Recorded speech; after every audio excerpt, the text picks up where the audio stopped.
اللہ الرحمن الرحیم۔ اس سے پہلے اپنے کئی ویڈیوز کے اندر میں مرزا علی انجینئر جہلم والے ان کے شرکی عقائد کی نشاندہی کر چکا ہوں، اور آج ان کا ایک نیا ویڈیو سامنے آیا ہے ایک مختلف اینگل سے، تو پھر آپ کے سامنے ان کا یہ عقیدہ اور یہ انداز بھی سامنے آئے گا کہ کس طرح وہ حق کو چھپاتے ہیں، اور حق کو چھپانے والے علماء کی بڑی زبردست انداز سے مذمت کی گئی ہے، ان کا کفر کیا گیا ہے قرآن کے اندر، اور ان سے بچنے کے لیے کہا گیا ہے کہ یہ تمہاری دنیا اور آخرت دونوں برباد کر دیں گے۔ پہلے مرزا علی انجینئر کا یہ کلپ آپ سنیں، اس کے بعد انشاءاللہ میں اس کے اوپر کچھ تبصرہ کرنے کی کوشش کروں گا۔ بھی ان کا نہیں پتا، لیکن ان کی ویڈیو کافی وائرل ہوئی، تو میں نے سوچا کہ آج بجائے میں اسی گفتگو کو دوبارہ ریپیٹ کروں جو میں آلریڈی کر چکا ہوں، تھوڑا اس ٹاپک کے اوپر ایڈریس کروں کہ یہ جو ہمارے رویے ہیں، کہ انہوں نے اس ویڈیو کلپ کے اندر کہا کہ ہم تعزیت کرتے ہیں اہل تشیع کے ساتھ، لیکن ان کے لیے کوئی دعائے مغفرت نہ کرے کیونکہ یہ کافر ہے، نعوذ باللہ۔ جی اعلانیہ پشاور بلاسٹ کے بعد بہت زیادہ یہ سوال پوچھا جا رہا ہے کہ کیا اس دھماکے میں مرنے والوں کو، لقمہ اجل بننے والوں کو شہید کہا جائے، ان کے لیے دعائیں مغفرت کی جائے؟ کہ ہمارے ملک میں ذمہ بن کے رہتے ہیں، ٹیکس دے کے رہتے ہیں، ان کی حفاظت ہم پہ فرض ہے، خواہ وہ یہودی ہے، عیسائی ہے، ہندو ہے، شیعہ ہے، قادیانی ہے، کوئی بھی کافر ہے، اس کی حفاظت ہم پہ فرض ہے، لیکن اس کو اس آڑ میں مسلمان قرار دینا، اس کے لیے دعائیں مغفرت کرنا، یاد رکھیے بدعقیدگی کی کوئی معافی نہیں۔ ان الشرک لظلم عظیم، شرک پہ اللہ سبحانہ و تعالیٰ پکڑتے ہیں۔ بدعقیدہ شخص کبھی فلاح نہیں پا سکتا، کبھی جنت کی خوشبو تک نہیں سونگھ سکتا، ہمیشہ ہمیشہ ہمیشہ جہنم میں رہے گا۔ اور یہ لوگ مسلمان تھے، ان کے لیے دعائیں مغفرت کرو، نہیں، یہ شیعہ ہیں، یہ کافر ہیں، ان کے ساتھ زیادتی ہوئی ہے، ان کی حفاظت ہم پر فرض ہے، اور ہم ان کی حفاظت کریں گے، یہ لوگ شرارت نہ کریں، اور ہم اس دہشت گردی کے واقعے کی بھرپور مذمت کرتے ہیں، لیکن اس سب کے باوجود شیعہ کو ہم مسلمان نہیں قرار دے سکتے۔ ہاں وہ مظلوم ہے، زیادتی ہوئی ہے، ہماری ہمدردیاں ان لواحقین کے ساتھ ہیں، اور ان کی ہدایت کے لیے ہم ضرور دعا کریں گے کہ اللہ تعالیٰ ان کی نسلوں کو مسلمان کرے۔ اور میں حیران ہوں کہ ہمارے سیکیورٹی ادارے، ہماری ایجنسیز کہاں سوئی پڑی ہیں۔ دوسری طرف تو یہ لوگ کاؤنٹر نیریٹو کی بات کر رہے ہیں، تکفیری سوچ کو ختم کرنے کی بات کر رہے ہیں، اور ضرب عضب اور رد الفساد کی بات کر رہے ہیں۔ پھر کراچی جیسے مین سٹی کے اندر ایک دیوبندی حیاتی گروپ کا بہت بڑا مدرسہ بنوریا ٹاؤن کے اندر، اس میں سے ایک بندہ اس طرح کی ورڈک دیتا ہے، تو ایسے شخص کو تو قرار واقعی سزا دینی چاہیے جو اس طرح کی تکفیریت کو عام کر رہا ہے، اور اس میں وہ اہل تشیع کا ذکر یہود و نصارہ اور قادیانیوں کے ساتھ کر رہا ہے۔ بھئی یہود و نصارہ اور قادیانیوں کے کفر کے اوپر تو امت کا اجماع ہے، اہل تشیع کے بارے میں آپ نے کس بنیاد کے اوپر تکفیر ان کی؟ تو اللہ کا شکر ہے کہ انہوں نے اسی کلپ کے اندر بتا دیا کہ وہ اہل تشیع کو کافر کیوں سمجھتے ہیں۔ تو انہوں نے کہا کہ اس لیے کہ یہ لوگ مشرک ہیں، شرک کرتے ہیں۔ جو شرک کی ڈیفینیشن وہ اہل تشیع کے اوپر فٹ کر رہے ہیں دیوبندی حیاتی مولانا صاحب، اور حیاتی میجورٹی میں ہے پاکستان کے اندر، یہ آپ کو جتنے ڈومیننٹ بندے نظر آ رہے ہیں نا، مولانا طارق جمیل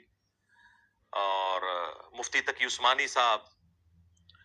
اور اسی طریقے سے مفتی طارق مسعود صاحب، یہ سب کے سب لوگ، پوری تبلیغی جماعت، یہ سب حیاتی ہیں، یہ ڈومیننٹ ہے۔ میں ان سے یہ پوچھوں گا کہ آپ کے جو بھائی ہیں، ستیلے نہیں، سگے بھائی بریلوی، کیونکہ باپ ایک ہے نا، اسلام میں اگر باپ ایک ہو تو اولاد سگی شمار ہوتی ہے، یعنی باپ سے مراد روحانی باپ۔ ایک تو ہمارا روحانی باپ ہے نا جس کی قبر مدینے میں ہے، النبی اولا بالمؤمنین من انفسہم وازواجہ امہاتہم، نبی صلی اللہ علیہ وآلہ وسلم مومنین کی جانوں پر ان سے بڑھ کر حق رکھتے ہیں، اور نبی کی بیویاں امت کی مائیں ہیں۔ ان کے روحانی باپ جو ہیں امام حنیفہ ہیں، دونوں کے رحمہ اللہ تعالی، کیونکہ دونوں اپنے آپ کو حنفی کہتے ہیں۔ 1867 میں دیوبند مدرسہ بنا، اس سے پہلے دنیا میں کوئی حنفی مسلمان اپنے آپ کو دیوبندی نہیں کہتا تھا۔ 1896 میں منظر الاسلام بریلی کے اندر احمد صاحب بریلوی صاحب نے مدرسہ بنایا، اس سے پہلے دنیا کا کوئی حنفی مسلمان اپنے آپ کو بریلوی نہیں کہتا تھا۔ اور یہ آپ دیکھ لیں انہی 100-125 سال کے اندر یہ تفریق ہوئی ہے۔ یہ حنفیوں کے 2 برانڈ سامنے آ گئے ہیں، جس طرح وہ یونیلیور والوں کے 2 برانڈ ہیں نا، لپٹن اور سپریم، اس طرح یہ بھی بریلوی اور دیوبندی 2 برانڈ حنفیوں کے۔ تو کیا جس عقیدے کی بنیاد پر یہ دیوبندی حیاتی مولانا اہل تشیع کی تکفیر کر رہے ہیں کہ یہ لوگ شرک کرتے ہیں، کیا وہی عقیدے اس سے زیادہ ورسٹ فارم میں بریلویوں کے اندر نہیں پائے جاتے؟ اہل تشیع کا جو اس طرح کا عقیدے کی خرابی والا ایشو ہے وہ مولا علی علیہ السلام کے ساتھ جڑا ہوا ہے، اللہ کے محبوب صلی اللہ علیہ وآلہ وسلم کے ساتھ جڑا ہوا ہے، یا زیادہ سے زیادہ 12 اماموں تک جو پہلے 300 سال میں آتے ہیں، اہل سنت اہل تشیع دونوں کے ہاں وہ قابل احترام ہے۔ جبکہ اس کے اگینسٹ بریلویوں کا یہ والا عقیدہ دنیا میں ہر اس شخص کے ساتھ جڑا ہوا ہے جس کا مزار آپ بنا دیں، چاہے وہ مزار بننے سے پہلے ننگا پھرتا ہو، نماز پڑھتا ہو نہ پڑھتا ہو۔ ایک طرف وہ لوگ ہیں جو چند ہستیوں تک اپنے اس عقیدے کو منسوب کیے ہوئے ہیں، اور ایک طرف وہ گروہ ہے جو لاکھوں بابوں کے ساتھ سیم وہی شرکی عقیدے منسوب کیے ہوئے ہیں۔ تو یہ جرت کر کے بریلیوں کے بارے میں بھی وہی بات کرتا نا، ان کو تو مسلمان کے طور پہ ٹریٹ کر رہا ہے، لیکن سنگل آؤٹ کر رہا ہے شیعہ کو۔ جس طرح میں نے کہا کہ ختم نبوت کے اوپر فیشن بن گیا ہے کہ سنگل آؤٹ کیا جاتا ہے صرف قادیانیوں کو، حالانکہ ختم نبوت کے اوپر ڈاکہ اور لوگوں نے بھی مارا ہے، جن لوگوں نے لا الہ الا اللہ چشتی رسول اللہ نعوذ باللہ من ذالک یہ پڑھوایا ہے، اپنی کتابوں میں چھاپا ہے، یا لا الہ الا اللہ اشرف علی رسول اللہ اور اللہم صلی علی سیدنا و نبینا اشرف علی نعوذ باللہ، اس کلمہ پڑھنے والے کو جو پہلے خواب میں پڑھ رہا تھا، پھر بیداری میں بھی پڑھتا رہا، اور خط لکھا اشرف تھانوی صاحب کو، تو انہوں نے بھی انڈورس کر دیا کہ اس میں تو بڑی تسلی ہے، یہ تو بڑا روحانی واقعہ تیرے ساتھ، اس میں الفاظ ہے واقع میں تسلی ہے کہ تیرا پیر متبع سنت ہے، یعنی تم میری طرف جو رجوع لا رہے ہو نا، میرے سنت میں ہونے کی دلیل ہے کہ تم نے میرے نام کا کلمہ خواب میں بھی اور بیداری میں بھی پڑھا۔ اکثر لوگ کہتے ہیں یہ شریف تھانوی صاحب کا کیا قصور ہے جی، انہوں نے تو نہیں پڑھوایا، ان کے مریدین نے نہیں کبھی پڑھا۔ یہ آپ نے سنی ہے گفتگو مرزا علی انجینئر صاحب کی، گویا یہ کہنا چاہ رہے ہیں کہ شیعوں کے عقیدوں کے اندر جو خرابی ہے جس کی وجہ سے وہ کوئی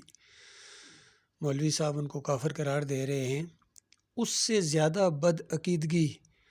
دوسرے گروہوں کے اندر بھی تو موجود ہے جن کا انہوں نے نام بھی لیا ہے حیاتی۔ اصل میں حیاتی وہ لوگ ہیں جو نبی صلی اللہ علیہ وآلہ وسلم کو مدینے والی قبر میں زندہ مانتے ہیں، اور مماتی ان کو کہتے ہیں جو نبی علیہ السلام کو قبر میں مدینے والی قبر میں زندہ نہیں مانتے ہیں۔ حالانکہ جو مماتی ہیں وہ بھی جزوی طور پر زندہ مانتے ہیں، یعنی ان کا عقیدہ یہ ہے کہ ویسے تو زندہ نہیں ہیں، لیکن کوئی قبر کے اوپر جا کے صلاۃ و سلام پڑھے تو نبی صلی اللہ علیہ وآلہ وسلم کی روح کو اللہ تعالیٰ واپس کر دیتا ہے، اور وہ سلام کو خود سنتے ہیں، جواب دیتے ہیں۔ یہ عقیدہ سارے اہل حدیثوں کا ہے، سلفیوں کا ہے، اور عبداللہ بن باز مفتی اعظم سعودی عرب جو پچھلے مفتی گزرے ہیں، فوت ہو گئے آپ، اسی شرکی عقیدے کے اوپر، ان کا بھی یہی عقیدہ ہے۔ حاج عمرہ کا جو کتابچہ بانٹتے ہیں اس کے اندر لکھا ہوا ہے۔ سارے بریلویوں کا بھی عقیدہ، بریلویوں کو تو خیر ہر جگہ نبی علیہ السلام زندہ ہیں، وہ تو وفات کا لفظ ہی نہیں سننا چاہتے، اور جیسا کوئی وفات کہے تو وہ کہتے ہیں یہ گستاخ رسول ہے، اس کے اوپر حملہ کر دیتے ہیں۔ اتنی ان کی حالت ہو گئی ہے کہ یہ ان کو بالکل ہوش ہی نہیں ہے۔ اور باقی جن کا ذکر انہوں نے کیا ہے طارق جمیل صاحب کا اور تقی عثمانی کا، اور جتنے بھی یہ دوسرے پائے جاتے ہیں لوگ، یہ فضل الرحمان ہو گئے، اور یہ سارے جتنے، یہ سارے دیوبندی ہیں، حنفی بھی اپنے آپ کو کہلاتے ہیں۔ تو ان کو یہ اصل میں مرزا علی انجینئر صاحب کہہ رہے ہیں کہ جب شیعوں کے اندر اس خرابی کی وجہ سے تم ان کو مشرک کہہ رہے ہو، تو اس سے زیادہ خرابی تو موجود ہے ان دوسرے دیوبندیوں میں، یعنی دیوبندیوں میں اور بریلویوں میں، تو ان کو کیوں نہیں کہتے ہو؟ غور کرو، علی انجینئر کا جو ہے نا یہ فہم دیکھو۔ حالانکہ ظاہری بات ہے شرک شرک ہے، اور شیعوں سے زیادہ دیوبندیوں میں اور بریلویوں میں اگر شرک پایا جاتا ہے، اور کچھ شرک اگر اہل حدیثوں کے اندر پایا جاتا ہے، تو ہر ایک کو پھر مشرک ہی سمجھا جائے گا۔ ظاہری بات ہے شرک تو ناقابل معافی جرم ہے۔ پھر یہ کہہ رہے ہیں کہ دیکھو جو ختم نبوت کا انکار قادیانیوں کے اندر ہے، اس سے زیادہ ختم نبوت کا انکار محی الدین چشتی کی کتابوں میں، اشرف علی تھانوی کی کتابوں میں پایا جاتا ہے، اور اس کے فوٹو انہوں نے دکھائے، بالکل واضح سامنے نظر آ رہے ہیں، اور واقعی ہے، بالکل یہ ان کی کتابوں میں موجود ہے۔ بھائی موجود ہے تو اب اس سے آپ دفاع کیوں کر رہے ہیں کہ اب اشرف علی تھانوی کو جب آپ کچھ نہیں کہتے ہیں، محی الدین چشتی کو آپ کچھ نہیں کہتے ہیں، تو گویا یہ کہنا چاہ رہا ہے کہ قادیانیوں کو بھی کچھ نہ کہو، شیعوں کو بھی کچھ نہ کہو۔ تو یہ اس کا فہم ہے۔ حالانکہ ایمان یہ ہوتا ہے کہ جس کے اندر شرک ثابت ہو جائے، کفر ثابت ہو جائے، نبی علیہ السلام کی اگر گستاخی ثابت ہو جائے، جس طرح کشف المحجوب کے اندر کتنی گستاخی کی ہے، علی حجویری نے نبی علیہ السلام کے اوپر بدکاری کا الزام لگایا ہے، اور سو و سکر کا باب ہے، پڑھیے اس کو، سو و سکر، داؤد علیہ السلام کے اوپر بھی الزام لگایا ہے۔ تو اسلام یہ ہے کہ قرآن اور صحیح حدیث کے مقابلے میں جس کے بھی عقیدے آپ کے سامنے آ رہے ہیں، چاہے شیعوں کے ہوں، بریلویوں کے ہوں، اہل حدیثوں کے ہوں، سلفیوں کے ہوں، خود اس مرزا جو ہے علی انجینئر اس کے ہوں، ہر ایک کا رد کیا جائے گا۔ یہ اسلام ہے۔ اور اگر آپ رد نہیں کرتے ہیں تو پھر مسلک پرستی ہے آپ کی، پھر آپ کسی نہ کسی مسلک کے اندر اپنے آپ کو اٹیچ کیے ہوئے ہیں۔ اور ان کی علی انجینئر صاحب کی تو ابھی چند سالوں کا معاملہ ہے، اور جس طرح انہوں نے خود بتایا بریلویوں کا اور دیوبندیوں کا یہ 100 سالہ یا 150 سالہ تاریخ ہے، اور ان اہل حدیثوں کے بھی یہ سارے مسلک ہیں۔ اور اسی وجہ سے آج امت مسلمہ پوری دنیا کے اندر ذلیل و خوار ہو رہی ہے کہ انہوں نے اللہ کی کتاب کو بالکل پیچھے چھوڑ دیا ہے، اور ان کے فتوے چلتے ہیں، ان کی باتیں چلتی ہیں، اور ان کی کتابیں شرک اور کفر سے بھری پڑی ہیں۔ یقین کیجیے شرک اور کفر سے بھری پڑی ہیں، اور شرک ان کی رگوں کا خون ہے، اور ذرا بھی برابر ان کے دلوں کے اندر اللہ کا کوئی وقار نہیں، اللہ کی کوئی عزت نہیں۔ بہرحال ہم ان سب سے بیزار ہیں، بالکل ہم سب ان کے سب کی عقیدوں کے اندر شرک ہے، اور ہم ان کو مومن نہیں سمجھتے ہیں، ان کو مشرک سمجھتے ہیں، اور واقعی ان کا صلاۃ المیت ادا کرنا یا ان کے پیچھے نمازیں پڑھنا، ان کو اپنا امیر ماننا، کوئی بھی ہو، چاہے وہ واسطے وسیلے کا شرک ہو، پکار کا شرک ہو، یا علی مدد کا یا رسول مدد کا شرک ہو، واسطے وسیلے کا شرک ہو کہ اللہ یا اللہ اپنے حبیب کے صدقے، پنجتن پاک کے صدقے، یا تعویذ گھنٹے کا شرک ہو، یا یہ جمہوریت کا شرک ہو، یا یہ رکوع اور سجدے کا شرک، یہ جو سجدہ تعظیمی کا شرک لا رہے ہیں، ان کا شرک ہو، ہم سب شرک سے بیزار ہیں۔ یقین کیجیے ہمارا کسی مسلک سے کوئی تعلق نہیں ہے، کسی سیاسی پارٹی سے ہمارا، یہ جو آج کل آپس میں دست و گریبان ہیں، گالیاں ایک دوسرے کو، لعن طعن ایک دوسرے کو، پکڑ دکڑ، اور یہ سارے ان کا اسلام سے کوئی تعلق نہیں ہے، یہ صرف سارے اسلام آباد کے پجاری ہیں۔ یقین کیجیے یہ سارے یہودیوں کے ایجنٹ ہیں، ان کے پیچھے یہودی ہیں۔ یہ جمہوریت کا مشرکانہ نظام خود عمران خان صاحب خود کہتے ہیں کہ یہ برطانیہ سے لیا گیا ہے، برطانیہ کو میں نے خود کہتے ہیں دیکھا ہے، بس یہ جمہوریت وہاں سے آئی ہے۔ تو بھائی وہاں سے جب آئی ہے تو پھر اسلام کے اندر کیوں نہیں آتے ہو؟ اسلام کے اندر آنے میں آپ کو کیا شرم دامن گیر ہوتی ہے؟ تو اللہ تعالیٰ غور و فکر کرنے کی توفیق عطا فرمائے، اور ان کے ہر قسم کے فریب اور اس مسلک پرستی سے اپنی پناہ میں رکھے۔ اور یہ جو علی انجینئر صاحب ہیں یہ تو اصل میں پہلے شیعہ رہے ہیں، اس وجہ سے ان کے پیٹ میں مروڑ اٹھا ہے کہ اس دیوبندی نے کیوں شیعوں کے خلاف یعنی وہ فتویٰ دے دیا ہے. یعنی حالانکہ اس نے بات بالکل صحیح کہی ہے، لیکن مسئلہ یہ ہے کہ وہ خود بھی ایسے ہی ہیں جس طرح علی انجینئر صاحب نے ثابت کیا ہے. وہ خود بھی یعنی دیوبندی بھی ایسے، ان کے عقیدے کے اندر بھی شرک ہے، بریلویوں کے عقیدے کے اندر شرک ہے، اہل حدیث اور سلفیوں کے عقیدے کے اندر بھی شرک ہے، خود علی انجینئر کے عقیدے کے اندر شرک ہے. لہٰذا ان سب کے اوپر اسلام کی چوٹ پڑتی ہے اور اللہ کی کتاب کی وہ بات ان کے اوپر فٹ آ جاتی ہے. وما یؤمن اکثرهم باللہ الا وهم مشرکون. اکثریت ایمان کا دعویٰ کرنے کے باوجود مشرک ہوتے ہیں. اور اللہ تعالیٰ کے دین کا مطالبہ یہ ہے، اسلام کا مطالبہ ہے، فَمَن يَكْفُرْ بِالطَّاغُوتِ وَيُؤْمِنْ بِاللَّهِ فَقَدِ اسْتَمْسَكَ بِالْعُرْوَةِ الْوُثْقَىٰ لَا انفصام لَهَا. کہ جو کوئی طاغوت کا انکار کرے اور پھر اللہ کے اوپر ایمان لائے، اس نے وہ مضبوط سہارا پکڑ لیا جو کبھی نہیں ٹوٹے گا. تو یہ جتنی یہ کتابوں کے حوالے بھی دے رہے ہیں، محی الدین چشتی کی کتاب کا، اشرف علی تھانوی کی کتاب کا، اور یہ دیوبندیوں کی دوسری عقائد علماء دیوبند ہوں، یا شاہ ولی اللہ کی انفاس العارفین ہوں، حجت اللہ البالغہ ہو، محی الدین چشتی کے ملفوظات ہوں، احمد سرندی کے ہوں، یا عبد القادر جیلانی کی غنیت الطالبین ہو، فیوز جزانی ہو، امام غزالی کی ہو کہ نسخہ کیمیا،